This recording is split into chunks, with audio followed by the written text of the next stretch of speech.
जय श्री कृष्ण बंधुओं, आपके अपने चैनल भक्ति की शक्ति में बहुत बहुत स्वागत है। आइए आज आप लोग सुनेंगे द्वादशी पारण के दिन तुलसी माता की कथा।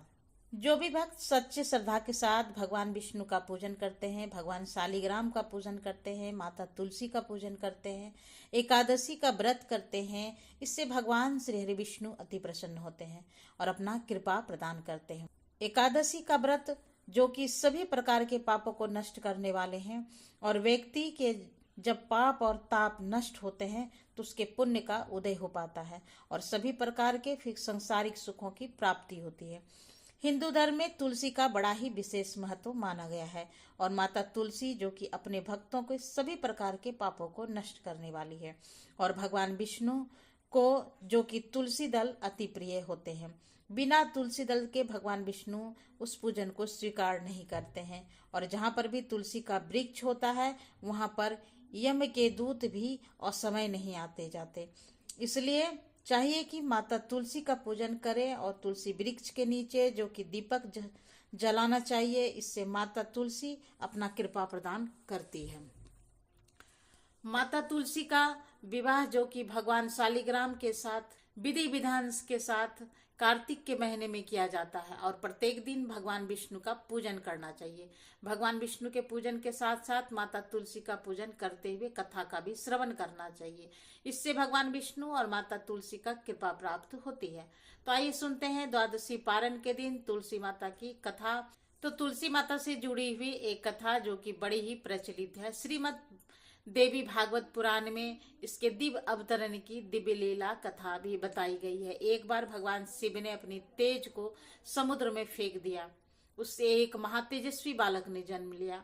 यह बालक जो कि आगे चलकर जलांधर के नाम से पराक्रमी दैत्य राजा बना और इसकी राजधानी का नाम जो कि जलांधर नगरी दैत्य राज कालनेमी कन्या वृंदा का विवाह जलांधर से हुआ और जलांधर जो कि महाराज था अपनी सत्ता के मद में चूर होकर उसने माता लक्ष्मी को पाने की कामना से युद्ध किया, परंतु समुद्र से ही उत्पन्न होने के कारण माता लक्ष्मी ने उसे अपने भाई के रूप में स्वीकार किया।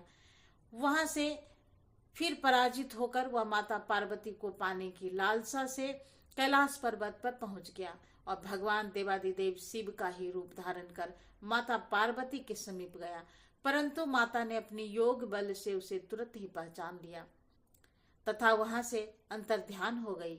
देवी पार्वती ने क्रुद्ध होकर सारा वृतांत भगवान विष्णु को सुनाया। जलांधर की पत्नी वृंदा अत्यंत ही पतिव्रता स्त्री थी। उसी के पतिव्रत धर्म की शक्ति से जलांधर ना तो मारा जाता और ना ही पराजित होता था।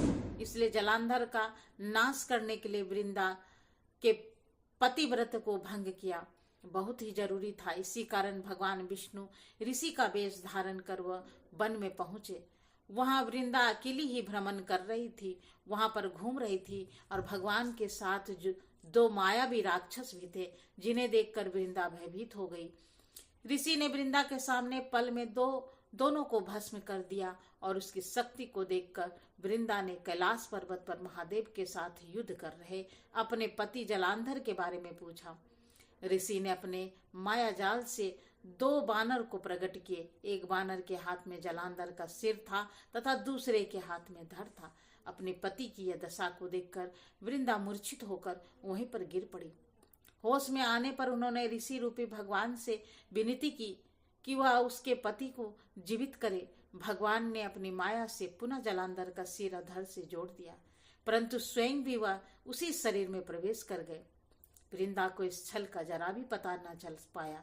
जलांधर बड़े भगवान के साथ वृंदा पतिव्रता का सा व्यवहार करने लगी, जिससे उसका सतीत्व भंग हो गया।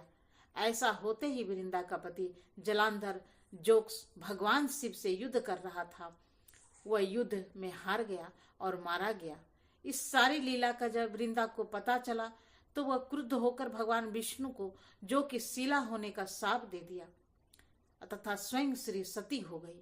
जब वृंदा भस्म हुई वहां पर तुलसी का पौधा उगा और भगवान विष्णु ने वृंदा से कहा कि हे वृंदा, तुम अपने सतीत्व के कारण मुझे लक्ष्मी से भी अधिक प्रिय हो गई हो। अब तुम तुलसी के रूप में सदा ही मेरे साथ रहोगी। जो मनुष्य मेरे शालिग्राम रूप के साथ में तुलसी का विवाह करेगा, पूजा करेगा, उसे इस लोक और परलोक में विपुल यश की प्राप्ति होगी। और जिस घर में तुलसी होती है वहां पर यम के दूत भी असमय नहीं आ सकता। गंगा व नर्मदा के जल में स्नान तथा तुलसी के पूजन के बराबर माना जाता है।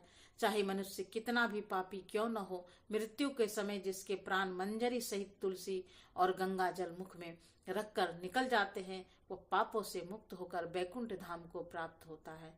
जो मनुष्य आंवले की छाया में अपनी पीतरों का श्राद्ध करता है, उसके पीतर मोक्ष को प्राप्त हो जाते हैं। इस प्रकार से जो भी भक्त सच्ची श्रद्धा के साथ भगवान विष्णु का पूजन करते हैं, भगवान विष्णु के तुलसी दल अर्पित करते हैं, भगवान शालिग्राम का पूजन करते हैं, माता तुलसी का पूजन करते हैं, भगवान शालिग्राम के साथ साथ माता तुलसी का विवाह संपन्न करते हैं, उन्हें विपुल यश की प्राप्ति होती है तथा सभी प्रकार के पापों का नाश होता है तथा सभी प्रकार के मनोरथ सिद्ध होते हैं। तो बोलिए प्रेम से भगवान विष्णु की जय, माता लक्ष्मी की जय, तुलसी माता की जय, शालिग्राम की जय। प्रकार से जो भी भक्त सच्ची श्रद्धा के साथ, नियम और निष्ठा के साथ भगवान विष्णु का पूजन करते हैं, भगवान शालिग्राम का पूजन करते हैं, तुलसी माता का पूजन करते हैं, उनके सभी प्रकार के दुख और कष्ट दूर हो जाते हैं तथा भगवान विष्णु की कृपा से, माता तुलसी, माता लक्ष्मी की कृपा से व्यक्ति के सभी प्रकार के पाप और ताप नष्ट हो जाते हैं तथा सुख और समृद्धि की प्राप्ति होती है। तो आशा करती हूँ कि यह जानकारी आपको अच्छी लगी है। तो ऐसे अच्छे जानकारी प्राप्त करने के लिए हमारे इस चैनल को, अगर आपने चैनल को सब्सक्राइब नहीं किया है तो सब्सक्राइब कर ले, बेल आइकन को प्रेस कर ले ताकि आने वाली वीडियो की नोटिफिकेशन आपको मिलती रहे। तो फिर मिलते हैं एक नए वीडियो में नई जानकारी के साथ। तब तक के लिए नमस्कार। Thanks for watching.